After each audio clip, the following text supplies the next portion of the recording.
নমস্কার, আমি ডাক্তার অনুকা রায়। আমি আজকে যে বিষয়ে কথা বলবো সেটা হচ্ছে আইওআই। আইওআই মানে হচ্ছে ইন্ট্রাইউটেরিন ইনসেমিনেশন। এটা হচ্ছে অ্যাসিস্টেড রিপ্রোডাক্টিভ টেকনিকের একটা ফার্স্ট স্টেপ। হ্যাঁ, এখন এই আইওআই নিয়ে কিন্তু অনেকের ভ্রান্ত ধারণা থাকে এবং অনেকে এসেই বলে ম্যাডাম আমাকে আইওআই করে দেন, আমি কিন্তু আইওআই করতে আসছি। এর আগে আমাদের জানতে হবে যে আইওআই জিনিসটা কি। এটা বলার আগে আমি বলবো যে আমাদের ফিমেলদের যে শরীরের ভিতরে যে রিপ্রোডাক্টিভ ট্র্যাক্ট থাকে, মানে যার মাধ্যমে বাচ্চাটা হয়, সেটা আসলে কি সেটা যদি আমরা জানি তাহলে আইওআই জিনিসটা আমরা খুব সহজে বুঝতে পারবো।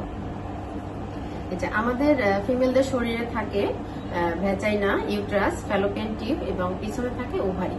ওভারি থেকে ডিমটা বড় হয়ে ওভুলেশন হয়ে ডিমটা কিন্তু ফ্যালোপিয়ান টিউবে আসে এবং যখন ইজাকুলেশন হয় হাজবেন্ডের সাথে মেলামেশার পরে স্পার্মটা ভ্যাজাইনা দিয়ে ইউট্রাস হয়ে তারপর হচ্ছে ফ্যালোপিয়ান টিউবের অ্যাম্পোরিক রিজনে আসে। এইখানে কিন্তু স্পার্ম এবং যে ওভাম মানে ও সাইডটা একসাথে মিলিত হয়ে বা ফার্টিলাইজেশন হয়ে তখন কিন্তু বাচ্চাটা হয়। তারপর আবার এখান থেকে চলে আসে আমাদের জরায়ুর ভিতরে।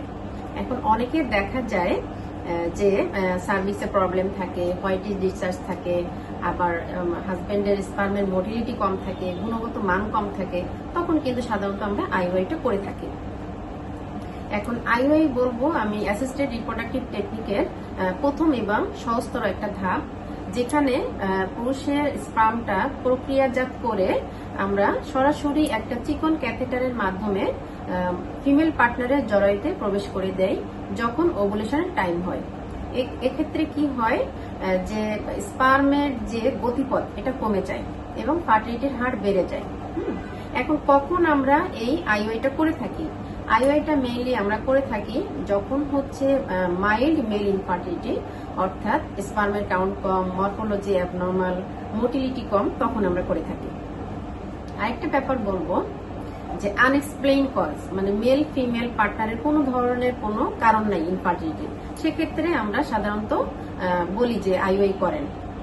অনেকে দেখা যায় যে হোয়াইটিস ডিসচার্জ থাকে ফিমেল পার্টনারের এবং এই হোয়াইটিস ডিসচার্জ এবং সার্ভাইকাল মিউকাসের যে প্রবলেমের জন্য যে স্পার্মটা জরায়ুর ভিতরে ঢুকবে এই রাস্তাটা ব্লক করে দেয়। তখন কিন্তু আমরা এইটা মানে ওভারকাম করার জন্য কি করে থাকি, আমরা চিকন ক্যাথেটারের মাধ্যমে এই আইওআইটা করে থাকি।